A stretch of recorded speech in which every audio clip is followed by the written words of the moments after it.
All right, on this episode of Bare Knuckle Bowker, very excited to be talking to an individual who's going to be headlining BKB 44 at the Stockyards Event Center.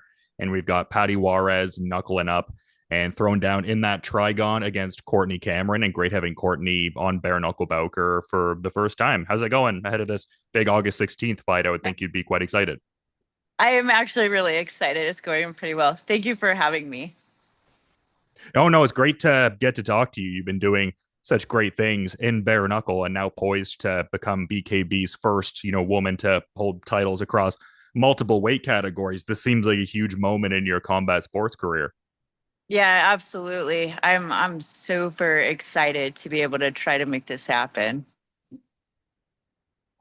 Yeah, for sure. And just such an exciting first fight that both of you had. So I think bare knuckle fans are quite excited to see, both of you run this back. I think yourself and Paty Juarez are both very talented fighters. And I think this was a rematch that many people were really looking to see transpire for sure. Yeah, definitely. It's actually the first time I've had a rematch in my entire career. So, definitely foreign waters for me, but I'm excited for it. I know a lot of people are very excited to watch us fight again. Yeah, and I guess to the point of foreign waters, I mean, that was, I guess, quasi the case with the first fight, like at least in the context of vying for 145-pound gold. And I mean, I know some people are like, oh, yeah, she's dropping down to collect a title here, but it seems like 135 is a division that you're, I guess, much more familiarized with anyway. So that's an interesting piece of this fight, too, I think. Yeah, definitely. I've spent, I would say, probably 75% of my career at 135 pounds, and it's where I feel comfortable. Um and so when I signed with BKB, they had asked me if I would fight at 140. Um and I was like, yeah, sure, not a problem, and then a few weeks, I was maybe about a month before the fight, they said that it was for the vacant title, and I was like, oh, okay, cool. So, just added a little bit of extra sauce into that one for me. Yeah, and I mean, it's kind of interesting because there was that, I guess, Helen Peralta booking that I was seeing on your Tapology account there circa June. So I guess there seemed to be some interest in that fight kind of, being booked and everything like that. I guess relative to, I guess, your experience with all of that, like why didn't that Peralta fight happen and why are we getting this Juarez fight now and everything? So, I was offered the Helen Peralta fight when BKB came back here to Denver in February. Um, However, so I was like, yeah, I would love to fight Helen Peralta. I absolutely love to. I can't fight her in February because my day job, I'm an accountant, right? So my boss, she's like, I will gladly let you fight any of the other 11 months of the year, but please don't go into camp in January because she knows like what it takes for me to be in camp. And, to fight Helen Peralta, you want to be at your best, right? Like, I don't want to just pardon my language, but I don't want to half-ass a camp to fight, somebody with that caliber of experience. Like I want to go in at the top of my game. And so there was no contract signed or anything like that. I don't know how it got onto Tapology. Um, but I told Mel, I was like, dude, I would love to fight her. Absolutely would love to fight her. I just can't do it in February. Um, so that's kind of how that had happened. And then they came to me after February and they're like, hey, Patty wants a rematch at 140.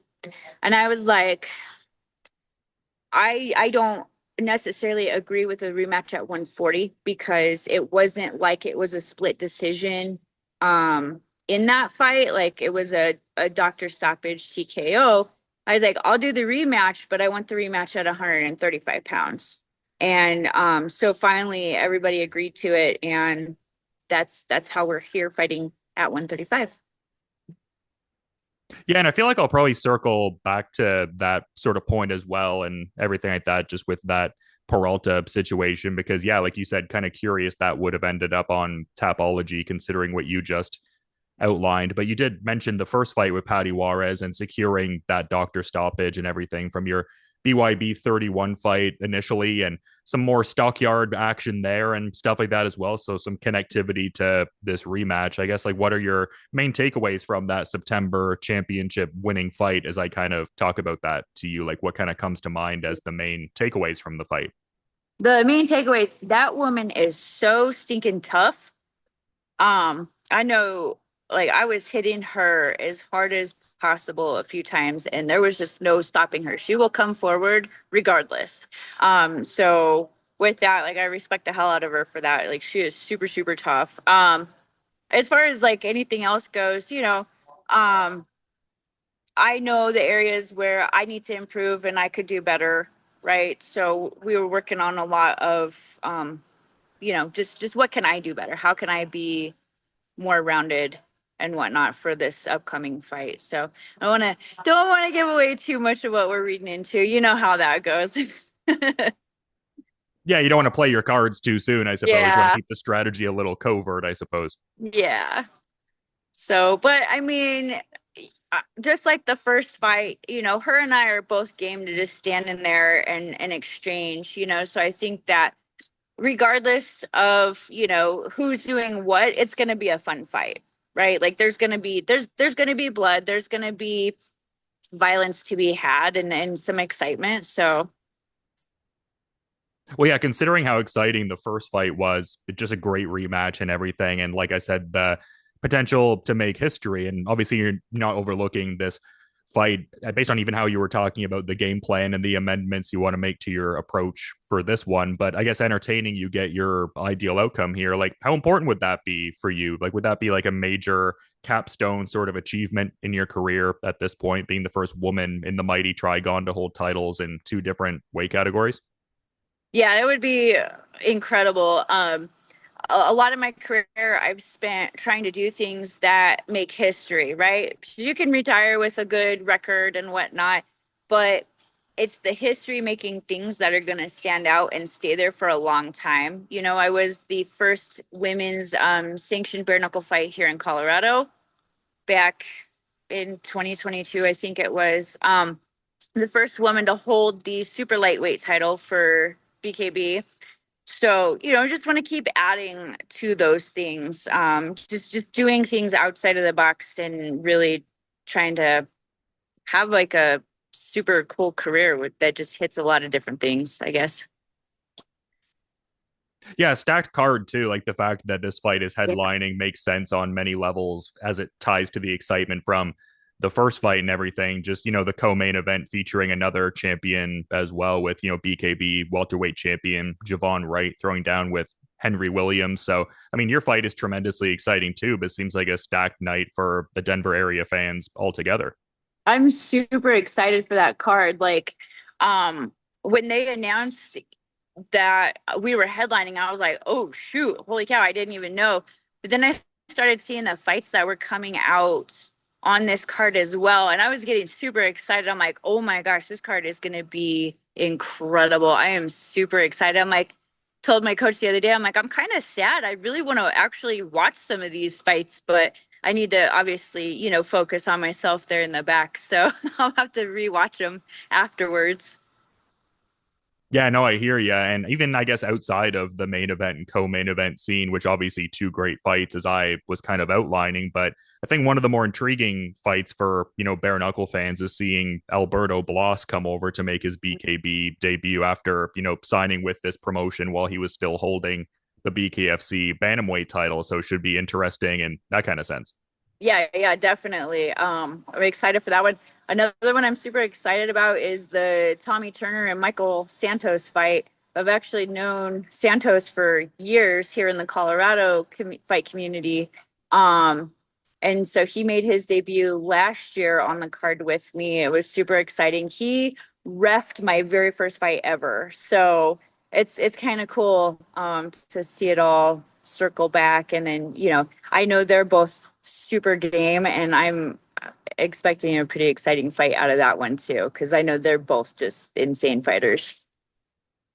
Yeah, that's a cool bit of connectivity. I'm actually supposed to Yeah. talk to Tommy Turner tomorrow at this very same time. So, yeah, definitely excited to do that. But I guess in terms of like curious connections and stuff like that, I was seeing an interview you were doing where it seemed like when Bare Knuckle was offered to you at first, I guess this was during your amateur days. Like at first, it seemed like one of the pieces that you were like, I'm not really too sure was, I guess, the aspect of the cuts. But in that interview, I was seeing you talking about how you had a friend who fought under that rule set, and you're like, their face is actually healing pretty well. And, why not give it a go? And I was just curious Yeah. to get the information as to who the fighter was because I don't believe I'd heard you mention the specific fighter's name in that Uh, sense.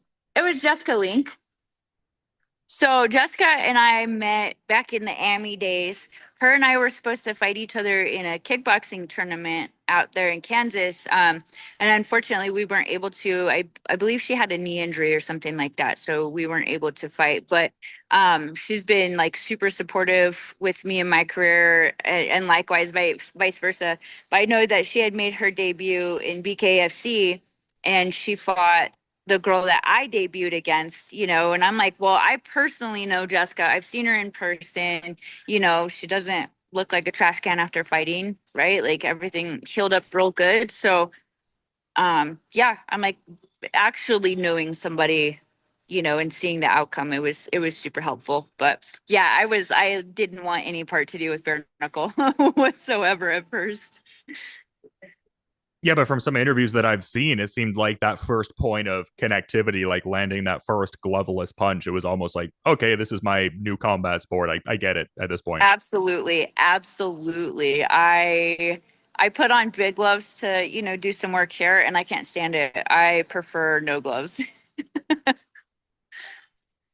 It's kind of interesting because you do have experience across several combat sports and stuff like that. Like in my backgrounding on you, I was seeing a lot of, Muay Thai, kickboxing, MMA, like so many combat sports. I guess in Yeah. terms of how you go about preparing for bare knuckle, are there any different aspects? Like obviously comparing it to something like MMA, there's not quite the same multiplicity of techniques. I guess when I bring that up though, I mean that in as far as like I think some bare knuckle fighters really like the hand strengthening technique kind of stuff, like the wooden Muay Thai boards, grip in the sand, that kind of stuff. Whereas some fighters are like, I don't do that. I don't see much merit to that. Like, where are you at in that kind of binary? I suppose. Um, I don't do a whole lot of hand strengthening stuff because it kind of comes when I do my strength and conditioning, just grabbing the weights and moving stuff around constantly, doing that grip strength with it. I should probably just do a little bit of the sand buckets or rice bucket or something like that just to help. But and then we've done some like knuckle conditioning as far as, you know, on the teardrop bags, so we'll Mm-hmm. hit the teardrop bags and stuff like that just to kind of get a little more realistic feel.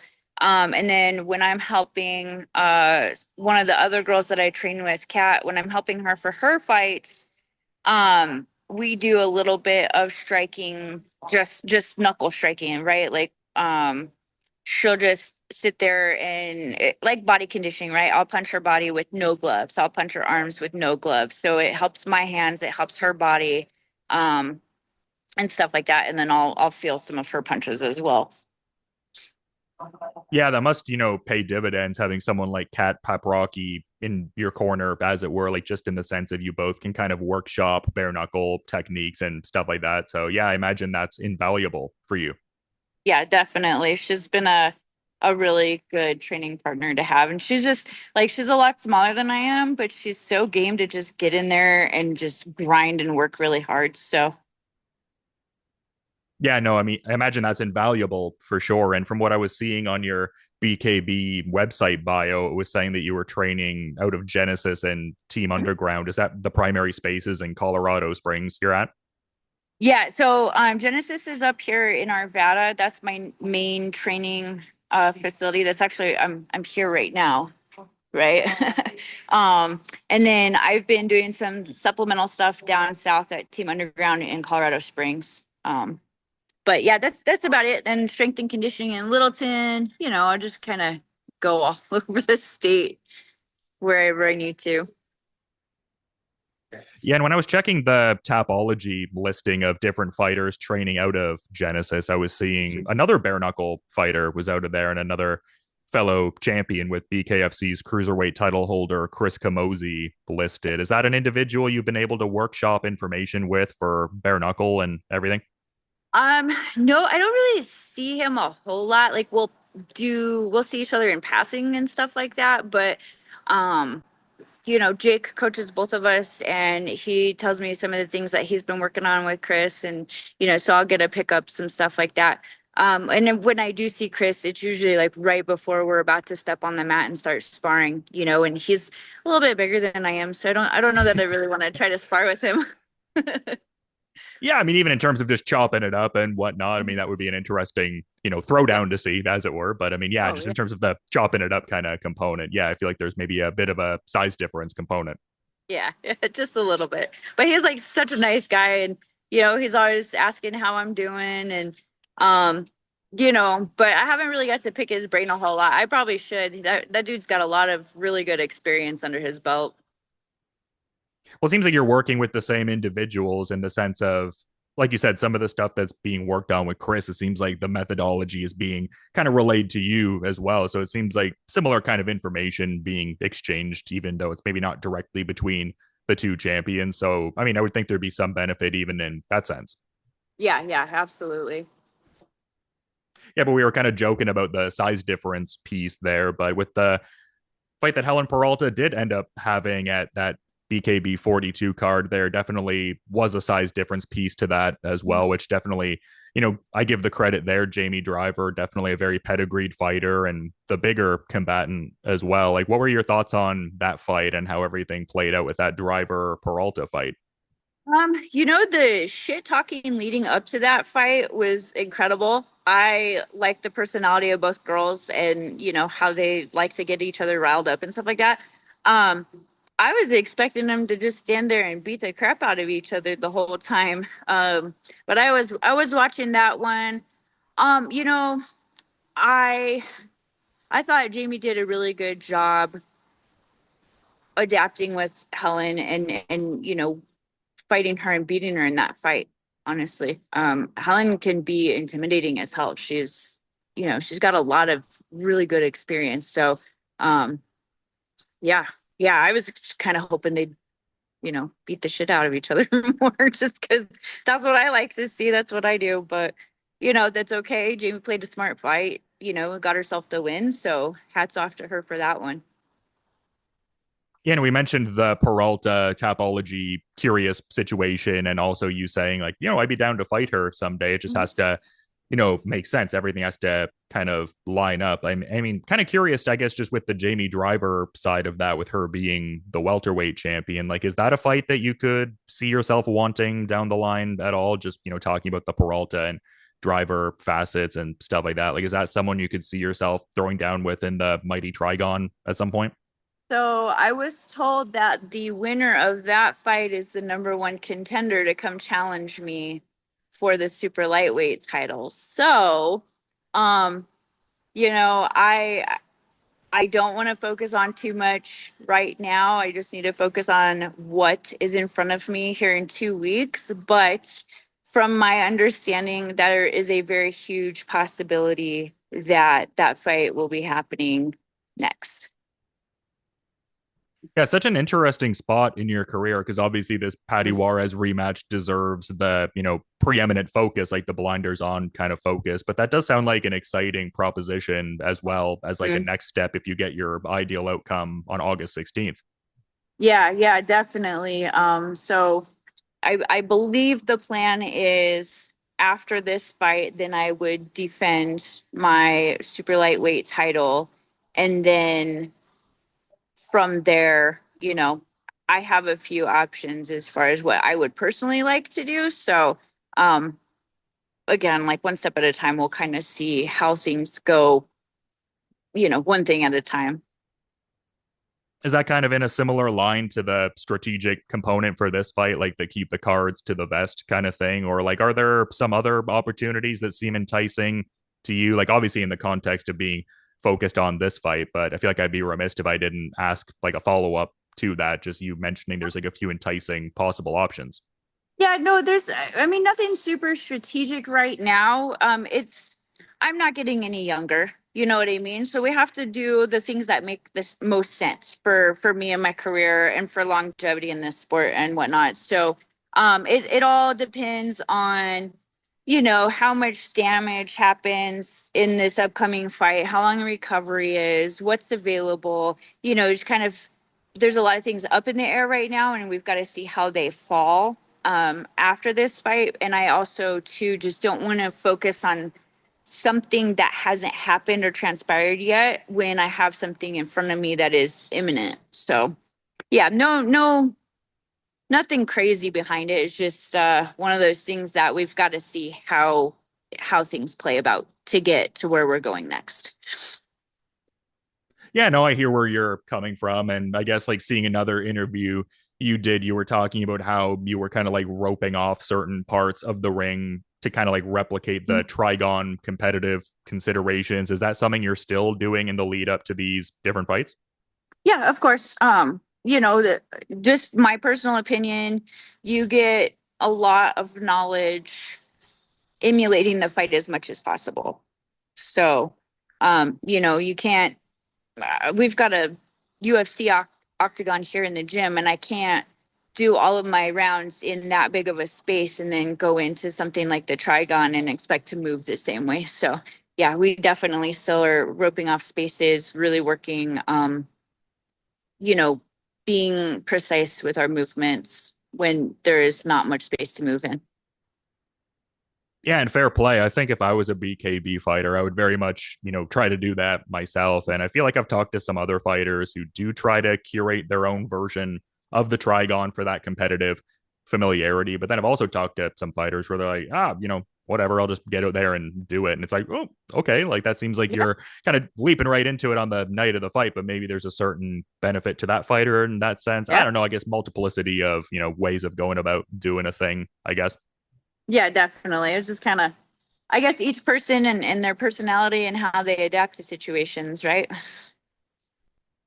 Yeah, no, for sure. And we were talking about just, the initial fight with, Paty Juarez and how that all played out, encroaching into the sixth round there and everything like that. Like I remember putting together like a YouTube video piece, like in terms of like the written components related to your BKFC 41 fight, where you were talking about how you felt that should have gone to a sixth round, and definitely could have seen that in the sense of that fight ended up being a majority draw and also taking place on that Perry versus Rockhold card for BKFC. I guess I bring that up because I was seeing a quote from earlier today where it seemed like Luke Rockhold didn't really speak that favorably about the sport. He was talking about how, bare knuckle is not a fight and kind of referred to it as a dumbass sport and kind of things of that persuasion, I suppose. I guess considering your, placement on the event and etc. Like, what are your thoughts on some of his recent comments on the sport and everything? I saw that post on Instagram this morning actually, and I kind of giggled. Each person has their own opinion and their own feelings. He I think maybe his perception of things, he likes utilizing all of the tools that he's trained, right? Like um I have to honestly disagree that it's not a sport because it is. There's definitely strategies to everything we're doing. We're not just going in there and getting in a bar fight, right? Like there's strength and conditioning aspects behind it. There is fight IQ, and stuff like that. So, his opinion is his opinion, totally fine. Mine is mine, and I respectfully disagree with the way he views it. Yeah, and I think you articulated it well there because I feel like I saw another interview with Rockhold where he said, I'd be down for a bare knuckle fight if there was like some opportunity to throw kicks, for instance. Mhm. So, yeah, I mean, to your point of the, maybe desire to want to utilize more techniques, like maybe it seems like the boxing piece is maybe not his persuasion, but maybe like, I don't know, even something like Lethway, like just in the sense of like a bare knuckle kind of framework that allows for kicks. And I guess they did like a Buakaw bare knuckle Muay Thai fight at one point. So yeah, I guess just different strokes for different folks, I suppose. Yeah, yeah, for sure. I think he's got like a karate based background, so if I understand correctly, so naturally he's gonna want to kick, right? And to like when you get hit with no gloves, it is so different than getting hit with, 4-ounce gloves or 10-ounce gloves. Like, and you just I guess you just have to want to be okay with it. Like, some people are totally okay with it. Some people are just like, I'll try anything once, but I'm never doing that shit again. Yeah, and it's very much a sensation that's based in physical feel. So perhaps like trying to express the differences is not something that can be as cleanly formulated into words to create that distinction. But for people who haven't gotten out there and fought, utilizing gloves and then also fought bare knuckle, like what is that, I guess, different feel in terms of like how a bare knuckle punch feels compared to receiving a gloved one, I guess. The best way that I can explain it, that I've explained it to people, is with gloves, it's a thud when you get hit. Without gloves, it's more of a crack. Yeah. I mean, I feel like that's a So, great way to describe it. Yeah. yeah, like it's just the best way out. Like, there's a little bit of padding there, and it's just like, doom, but there's no bounce of your head off the glove when you get hit with no padding. So it just cracks you different. I was talking to Zach Kalmus the other day, who, as of this recording, is supposed to be on that BKFC Sturgis Oh card yeah, and he's everything like that. Yeah, yeah. And he was talking about, I believe it was the Ben Rothwell and Bobo O'Bannon fight. He said he was there live for that one. And he said it sounded like someone hitting someone's head with a hammer, just like how hard Ben Rothwell's punches are and stuff like that. And it just kind of like you talking about that description of the sound and everything, it kind of just made me reference that a little bit, I guess. Yeah, dude, that dude's hands are huge. Ben Rothwell, um, his hands are huge. They're like two of mine put together. It's insane. And I don't have small hands for a female, and he's got massive hands. So I could only imagine. I think he was on one card here in Denver. But I wasn't like super close when he had fought. So I didn't really get to hear the sound of his punches, but I can imagine that those things are about terrible. Yeah, not something I want any part of and whatnot. But yeah, it's just great to see what you've been able to do in your competitive career. And obviously, this next fight Yeah. is a massive one with great historical components to it. But I thought it was cool seeing an interview where you were talking about how I guess your post competitive career plans involve managing up and coming women's fighters to navigate the combat sports space and stuff like that. So I love to see that because I feel like there aren't as many women managers in combat sports as there could be. So cool that you would want to like guide the career progressions of some young up and coming fighters. I think that's great.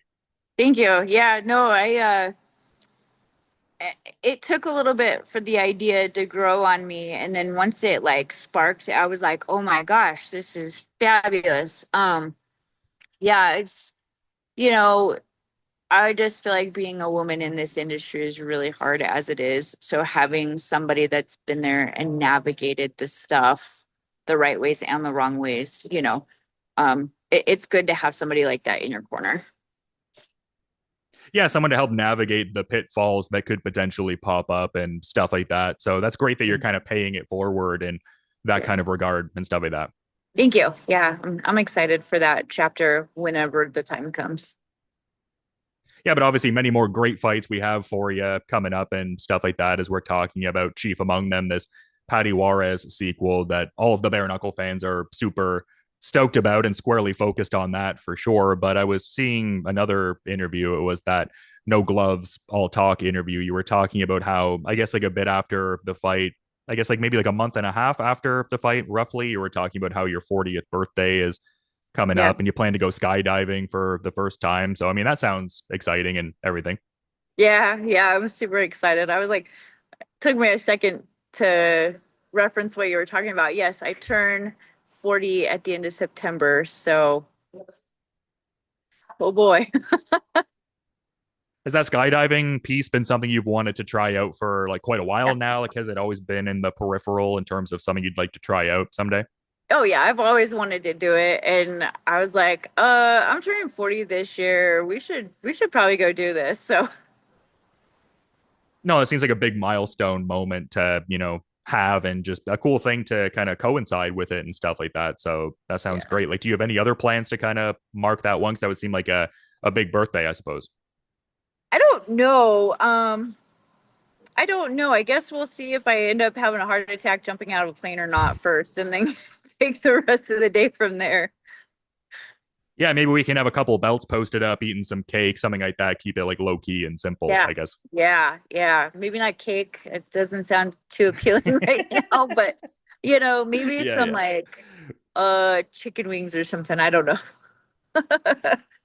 Yeah, no, I mean that could work as well for sure. But super appreciate you making the time to talk, Courtney. I've been a fan of your fights for a decent while now. So good we've been able to, carve this out and get some time to do this. But also I figured I'd give you the floor in case you maybe had a final parting thought you wanted to add as we're kind of wrapping up here on Bare Knuckle Bowker. I really do appreciate you making the time. Oh yeah, of course. And thank you so much for having me. I guess I just want to say I'm like looking around. There's nothing here to look at, but thank you to all of my teammates and my coaches, my sponsors.